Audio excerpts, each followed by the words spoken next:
I'm a pilot who survived the first 12 hours of the alien invasion, and this is my story. Before I begin, make sure to like, subscribe, and let me know where you're watching from. It was 7:32 a.m. when it happened.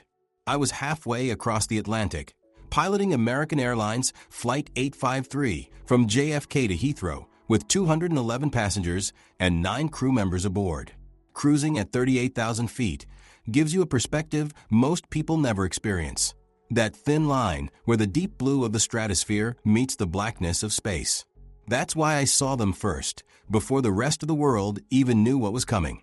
My name is Captain Eliza Novak, 15 years with American Airlines, and before that, 8 years as an F-16 pilot for the Air Force. I've logged over 12,000 flight hours, handled mid-air emergencies, navigated through Category 5 hurricanes, and even once had to land a 787 with partial hydraulic failure. But nothing in my training prepared me for what emerged from behind the cloud cover that morning. First Officer Derek Shun noticed my expression before he saw what I was staring at. "Everything all right, Captain?" he asked, glancing up from the instrument panel. I couldn't find words, just pointed through the cockpit windshield at what initially looked like a strange weather formation materializing about 2 miles ahead and slightly above our altitude. Dark, metallic, and massive, the object was easily the size of an aircraft carrier, but with a geometry that hurt the eyes. Not quite a disc, not quite a triangle, with surfaces that seemed to shift and flow like liquid metal. "What the hell is that?" Derek whispered, reaching for the camera he always kept the cockpit for unusual cloud formations. Some kind of experimental aircraft. Before I could respond, our instruments went haywire. The primary flight display flickered, altitude readings jumped wildly, and the radio erupted with urgent chatter from other flights in the vicinity. "American 853, this is Boston Center. Are you tracking multiple unidentified objects in your vicinity? Over." I keyed the mic, forcing my voice to remain professional despite the adrenaline now coursing through my system. "Boston Center, American 853, affirmative. We have visual on at least one large unidentified object at approximately 40,000 feet, bearing 030. It's like nothing I've ever seen before." More objects were appearing now, smaller craft detaching from the massive ship ahead, each about the size of a business jet, but moving with impossible speed and maneuverability. They didn't bank like aircraft. They changed direction instantaneously, ignoring the physics that governed every flying machine humans had ever built. "Jesus Christ," Derek muttered, his camera forgotten, as he stared transfixed at the scene unfolding before us. The radio was chaos now, dozens of pilots reporting similar sightings across the North Atlantic corridor. Air traffic controllers were trying to redirect flights, but with objects appearing seemingly at random, there was no clear path to safety. A sudden lurch rocked our aircraft as the autopilot disengaged without warning. The yoke went slack in my hands for a terrifying second before the backup systems engaged. Every electronic system on the aircraft began cycling through restart sequences, something that should never happen in flight. "We've lost primary electrical," I announced, already running through the emergency checklist ingrained through countless simulator sessions. "Switch to backup power."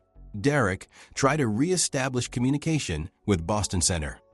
Derek nodded, his hands moving with practiced precision despite the extraordinary circumstances. "We were trained to handle emergencies without panic. Focus on the procedures, trust your training." But this was beyond any emergency procedure. Through the windshield, I watched as one of the smaller craft approached a KLM 747 about 8 miles to our starboard side. A beam of iridescent light extended from the craft to the commercial airliner, which suddenly seemed frozen in place, hanging impossibly still in midair despite its 500 miles per hour forward momentum. "Boston Center isn't responding," Derek reported, his voice tight. "Neither is New York or Gander. All frequencies are either silent or filled with similar reports." The passengers would be noticing something was wrong by now. Flight attendants would be trying to maintain calm, but with the sudden power fluctuations and the visible phenomena outside, panic was inevitable. I made a decision. I'm taking manual control. We need to descend, get below their operational altitude if possible. I didn't know if that would help, but military instinct told me altitude meant vulnerability right now. As I eased the airliner into a controlled descent, I activated the PA system. This is Captain Novak speaking. We are experiencing some unusual conditions and electrical anomalies. As a precaution, I've initiated a descent to a lower altitude. Please remain seated with your seatbelts fastened. The cabin crew will provide updates as we have them. It was the understatement of the century, but panic wouldn't help anyone right now. Derek was staring at the radar display. They're everywhere, Eliza. Dozens of these things, moving in patterns across every major air corridor. It's like they're mapping the airways. I had the same thought. These weren't random appearances. Whatever these craft were, they were systematically intercepting commercial flight paths, focusing on the busiest air corridors first. It was a tactical approach, and as a former military pilot, I recognized the strategy. Target transportation and communication networks first to disrupt organized response. This wasn't an encounter. It was an invasion. As we passed through 28,000 feet, the proximity warning system blared to life. One of the smaller craft had broken away from the group and was descending alongside us, matching our speed with impossible precision. Through the cockpit window, I could see it clearly now. No visible engines, no control surfaces, just a seamless, metallic object that rippled with subdued colors across its surface like oil on water. The radio suddenly crackled with a transmission unlike anything I'd ever heard, a series of oscillating tones that made my teeth ache, followed by a synthesized voice that sounded almost but not quite human. Attention, Earth aircraft. You are being redirected. Maintain current descent path. Resistance will result in immediate neutralization. Derek and I exchanged glances. The implications were staggering. Not only were these clearly extraterrestrial craft, but they had analyzed our communication systems quickly enough to formulate messages we could understand. What do we do? Derek asked quietly, and in that moment, the weight of responsibility for 220 lives hit me with physical force. The military pilot in me wanted to resist, to find some way to outmaneuver the alien craft. But the commercial airline captain knew better. My priority was the safety of every soul aboard this aircraft. We comply, I said firmly. For now, we follow their directions while looking for options. I keyed the PA system again. Ladies and gentlemen, this is Captain Novak again. As some of you may have observed, we are currently in proximity to unidentified aircraft. We are following standard safety protocols and complying with current instructions to ensure everyone's safety. Please remain calm and follow all crew member directions. The alien craft continued to escort us downward, maintaining perfect position off our starboard wing. As we descended through 20,000 feet, I could see more clearly what was happening in the airspace around us. Dozens of commercial airliners were being similarly escorted, all descending in a coordinated pattern toward the ocean below. They're forcing everyone down to the same altitude, Derek observed, scanning the crowded airspace around us. Look at the pattern. They're creating some kind of aerial corridor. He was right. The airliners were being arranged in a massive orderly procession, all maintaining identical altitude and speed, separated by precise distances. Whatever these beings were, they possessed an extraordinary command of three-dimensional coordination. Through breaks in the cloud cover, I caught glimpses of the Atlantic Ocean below. The morning sun glinted off the water, painfully normal compared to the unprecedented scenario playing out in the skies above. My mind raced through options. We had enough fuel to fly for another 4 hours at current consumption rates. If needed, we could ditch in the ocean. The 787 was certified for extended water landings, giving passengers time to evacuate. But that would be an absolute last resort. As we leveled off at 12,000 feet, our escort pulled slightly ahead and took position directly in front of our aircraft, matching our speed exactly. Another of those uncomfortable transmissions came through the radio. Earth aircraft will maintain current heading. Prepare for scan. Scan. Derek echoed, but we didn't have to wait long to discover what that meant. A pulse of blue-green light emanated from the craft ahead, washing over our cockpit and presumably the entire aircraft. The effect was immediate. Every electronic display in the cockpit went dark, then returned showing completely different information. Instead of our standard flight data, the screens displayed what looked like a complete structural analysis of our aircraft, along with scrolling symbols of an unknown language. They're accessing our systems, I realized aloud. Complete penetration of all digital controls. If they could do that to a shielded, secured aircraft system, what were they doing to more vulnerable targets on the ground? I thought of air traffic control centers, power plants, military installations, all potentially compromised by whatever technology these beings possessed. The senior flight attendant, Maya Patel, appeared at the cockpit door, her professional composure strained but holding. "Captain, the passengers are understandably concerned. Several have satellite phones and are reporting similar craft appearing over major cities worldwide. Internet connectivity is spotty, but reports are coming in about mass sightings over New York, London, Tokyo, Moscow, everywhere." I nodded grimly. "Thank you, Maya. Tell the passengers we're in a stable situation currently.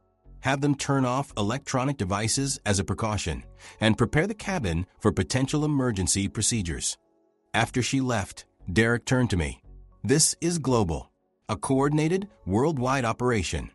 Focusing on transportation and communication first," I added, my military training helping me analyze the tactical situation. Classic invasion strategy: isolate, then dominate. The next hours were the strangest of my flying career. Our aircraft, along with what must have been hundreds of others, continued in the precisely coordinated aerial procession across the Atlantic. Periodically, individual airliners would be directed to break formation and descend toward specific points in the ocean below, where enormous vessels, different from the craft in the air, waited on the surface.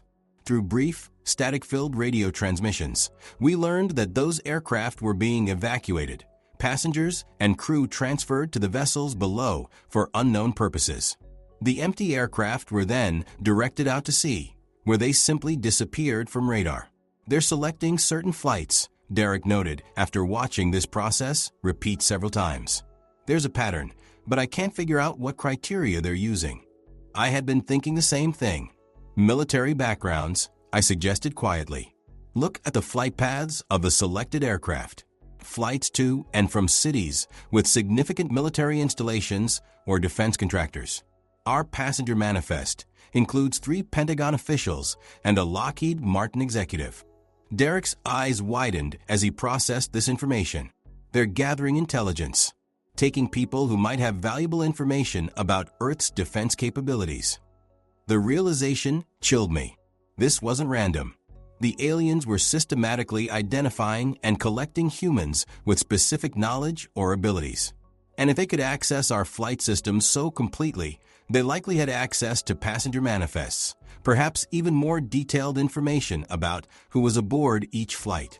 As the clock passed 10 a.m., nearly 2.5 hours into this unprecedented event, our escort craft suddenly accelerated ahead and vanished, leaving us momentarily alone in the formation. For a brief, hopeful moment, I thought perhaps we'd been overlooked or released. Then the radio crackled again. "American Airlines 853. Adjust heading to 180. Descend to 5,000 feet. Prepare for surface transfer." Our turn had come. We were being directed toward one of those waiting vessels.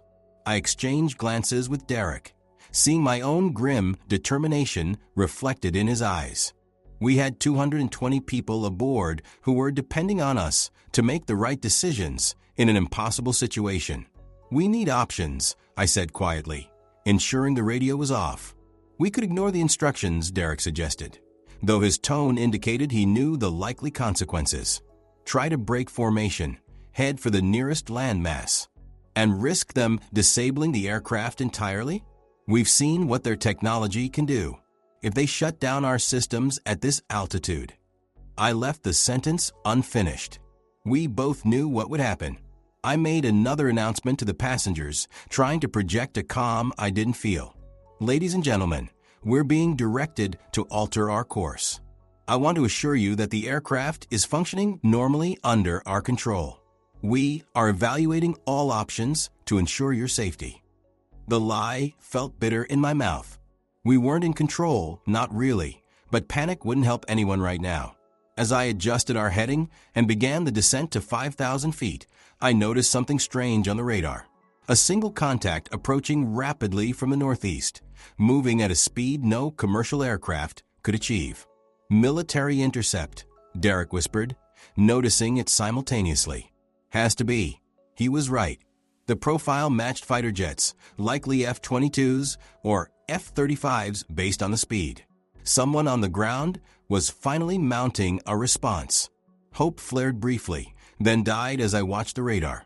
6 of the smaller alien craft broke from the formation and moved to intercept the approaching fighters.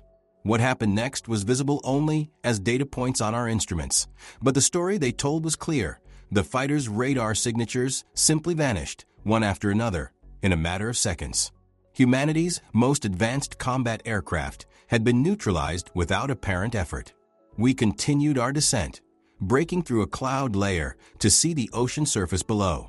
A massive object waited there, hovering just above the waves, circular, perhaps a mile in diameter, with a glowing central section that illuminated the water beneath it with an eerie blue light. "My God," Derek whispered.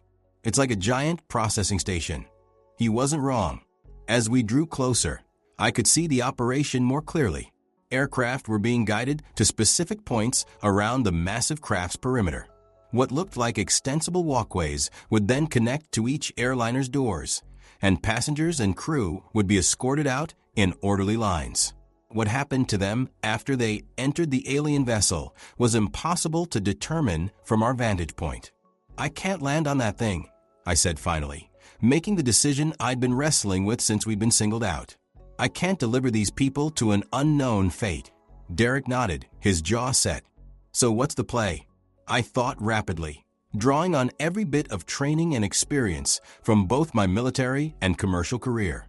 The aliens have shown they can control our electronic systems, but they've been letting us fly manually. That suggests they're not directly overriding our physical controls. "Yet," Derek added grimly. "Yet," I agreed. "So we have a small window to act.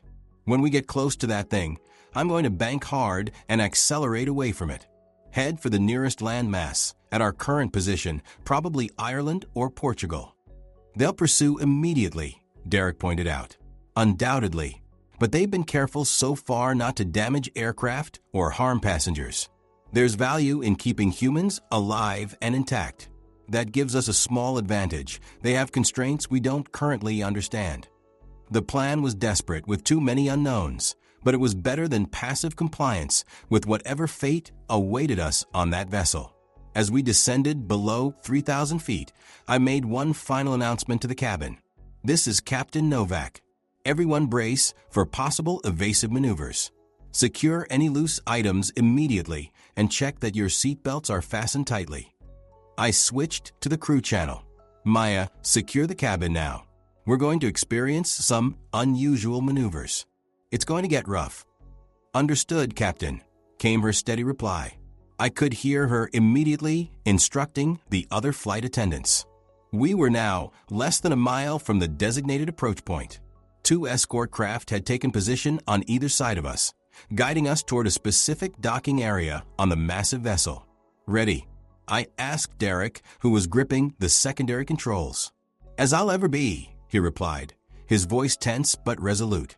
I waited until we were just 500 meters from the approach point, close enough that the alien craft might think we were complying, but before their docking mechanism could engage with our aircraft. Then I acted. In one fluid motion, I pushed the throttles to maximum power, simultaneously banking hard to starboard, away from the vessel and our escorts. The 787 responded immediately, engines roaring as we accelerated into a tight turn that pushed us well beyond the normal G-forces for commercial flight. Alarms blared throughout the cockpit, excessive bank angle, proximity warnings, overspeed alerts, but I focused only on maintaining control through the aggressive maneuver, using every bit of the aircraft's performance envelope. For a crucial few seconds, The alien escorts seemed caught off guard by our sudden deviation. That tiny delay was all we needed to build momentum away from the massive vessel. "They're pursuing," Derek called out, watching the radar as the escort craft adjusted course to follow us. 4 of them closing fast. I kept the aircraft in a climbing turn, gaining altitude while continuing to accelerate. The 787 wasn't built for dogfighting, but it was remarkably responsive for its size, and I pushed it to its limits. The radio erupted with those same alien tones, followed by the synthesized voice, now containing what sounded like actual emotion. "American 853, return to designated approach immediately. This is your only warning." I ignored the transmission, continuing our climbing turn until we reached 10,000 feet, then banking again to set a course for the European coast, now visible as a distant smudge on the horizon. Through the cockpit windows, I could see 2 of the escort craft pulling alongside us, pacing our aircraft with effortless precision. The other 2 had taken position behind us, matching our speed exactly. What are they waiting for? Derek wondered aloud. They could disable us instantly if they wanted to. I had a theory. I think they're analyzing our behavior. This might be the first time a human aircraft has directly defied their instructions.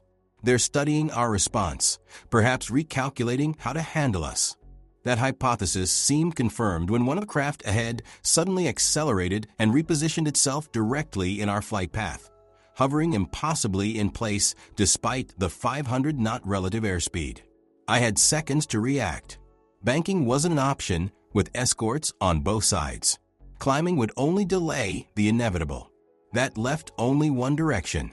"Brace," I shouted, simultaneously pushing the yoke forward and sending us into a steep dive. The negative G-forces slammed us against our restraints as the aircraft pitched downward, passing under the blocking craft with barely 100 feet of clearance. Passengers would be screaming in the cabin, objects and people not secured would be hitting the ceiling. But there was no time to worry about that now. I pulled back on the controls, leveling our descent at 8,000 feet, then stabilizing the aircraft into level flight once more. The maneuver had bought us precious distance. The alien craft, while unimaginably advanced, seemed momentarily confused by the unpredictable, perhaps irrational human response.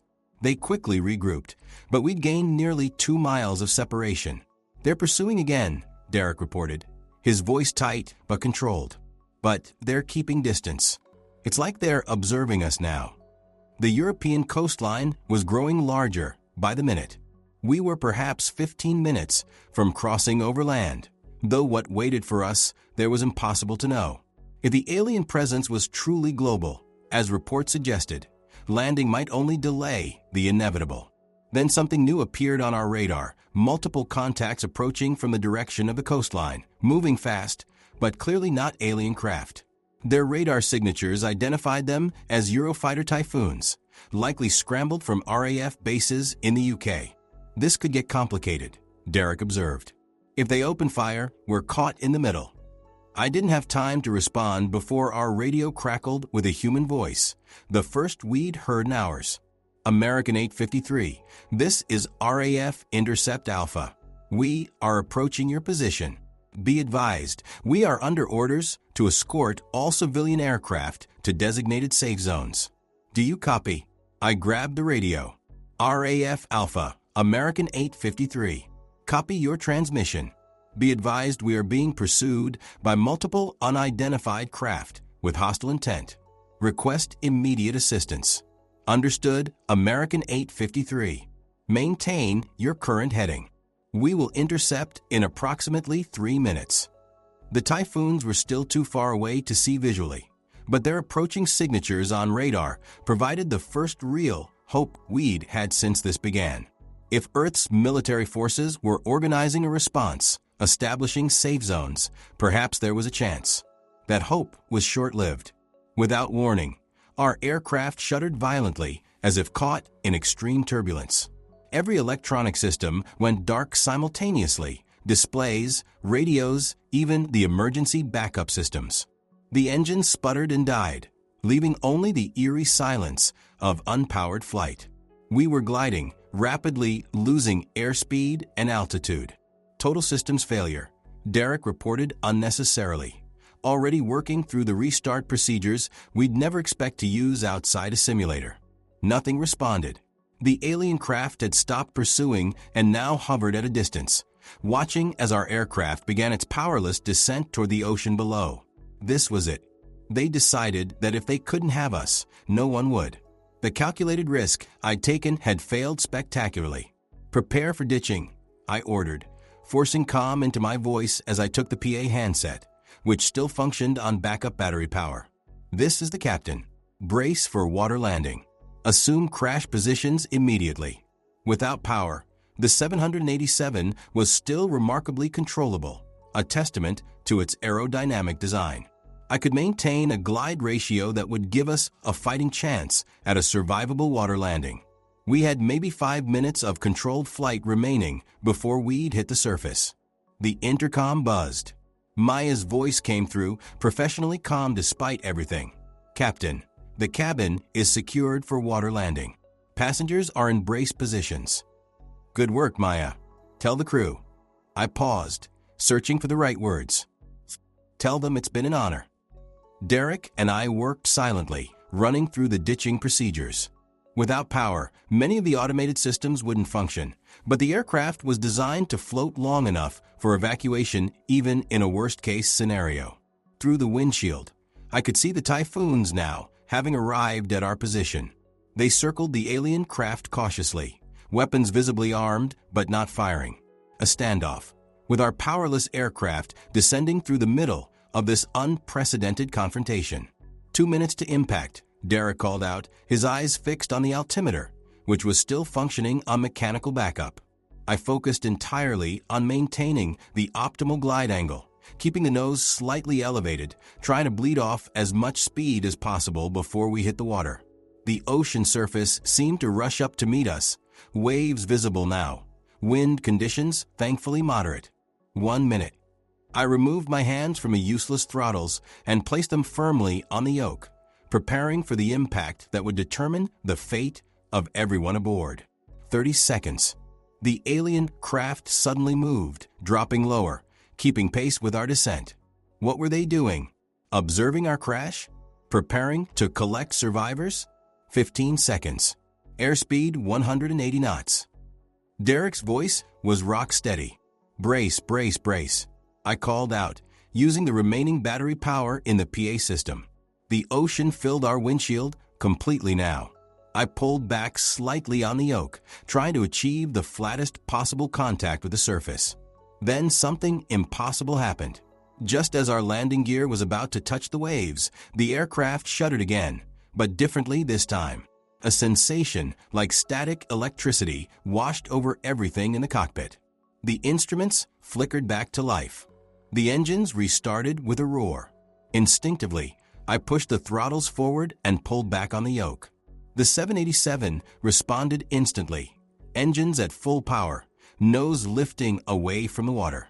We accelerated upward, the belly of the aircraft clearing the wave tops by mere feet. "What the hell just happened?" Derek exclaimed, staring in disbelief at the fully functional instrument panel. I had no answer. Through the side windows, I could see the alien craft ascending alongside us, maintaining perfect position as we climbed. The Typhoon fighters followed, clearly as confused by this development as we were. The radio crackled back to life. Observation complete. Human pilot response patterns recorded. Priority: protection of non-combatant Earth life forms. Proceed to designated coordinates for further instructions. A set of coordinates appeared on our navigation display, indicating a location on the Irish coast. I exchanged glances with Derek, both of us processing what had just happened. "It was a test," I said finally. "They wanted to see how we'd react in a crisis situation, how we'd prioritize lives under pressure. And we passed." Derek didn't sound convinced. "Or at least provided them with useful data," I replied. "The question is, what do we do now?" The RAF fighters were still escorting us, having taken position on either side of our aircraft. Their presence provided some reassurance, but after witnessing their technologies, I harbored no illusions about the aliens' ability to take control of our aircraft again if they chose. I keyed the radio. RAF Alpha, American 853. Request guidance. We've been given coordinates for landing on the Irish coast by the unidentified craft. There was a pause before the reply came. American 853, we've received similar instructions for all civilian aircraft in European airspace. United Nations has established temporary protocol. All commercial flights are being directed to designated landing zones under military protection. Your indicated coordinates match an established safe zone. We'll escort you there. So the world's governments were responding, coordinating. It wasn't much comfort given what we'd witnessed, but it was something. I made another announcement to the passengers, explaining as best I could that we were no longer in danger of crashing and were being escorted to a safe landing site. The relief in the cabin was palpable, though tempered by the continued presence of the alien craft visible through the windows. As we approached the Irish coast, the true scale of what was happening became visible. Dozens of commercial airliners were in holding patterns or on approach to what appeared to be a hastily established operation at Shannon Airport. Military vehicles and personnel swarmed the area, and temporary structures had been erected across the surrounding fields. More alien craft hovered at high altitude, observing but not interfering with the landing operations. Our escorts, both human and alien, maintained position as we began our approach. Air traffic control at Shannon guided us in with remarkable composure given the circumstances. American 853, cleared to land runway 24. Be advised all passengers and crew will be processed through emergency protocols upon arrival. Copy that, Shannon. American 853 on final approach. The landing was anticlimactic after everything we'd experienced, a textbook touchdown on a clear runway, with emergency vehicles standing by as we taxied to our designated position. As the wheels came to a stop and I began the shutdown procedures, I finally allowed myself to process what had happened. In the span of less than 7 hours, everything had changed. Humanity had made first contact with an extraterrestrial intelligence, one that possessed technology far beyond our own, and was clearly implementing a coordinated plan whose ultimate purpose remained unknown. I thought about the test they'd subjected us to, disabling our aircraft, forcing us to demonstrate our emergency procedures, our priorities, our decision-making under extreme pressure. What were they learning from such experiments? What would they do with that knowledge? Derek voiced the question that hung between us as we completed the checklist. What happens now, Eliza? I looked out at the organized chaos on the tarmac, the military personnel approaching our aircraft, the alien craft still hovering overhead. In the distance, more commercial airliners were landing, disgorging passengers into this new and uncertain world. Now, I said, unfastening my harness and standing, we do what humans have always done. We adapt. We learn. We survive. Outside, the sun was setting on the first day of Earth's encounter with something beyond itself. I had survived the first 12 hours of what would undoubtedly be called the most significant event in human history. I am Captain Eliza Novak, and I survived the first 12 hours of the alien invasion. But the true test, for me and for all of humanity, still lies ahead.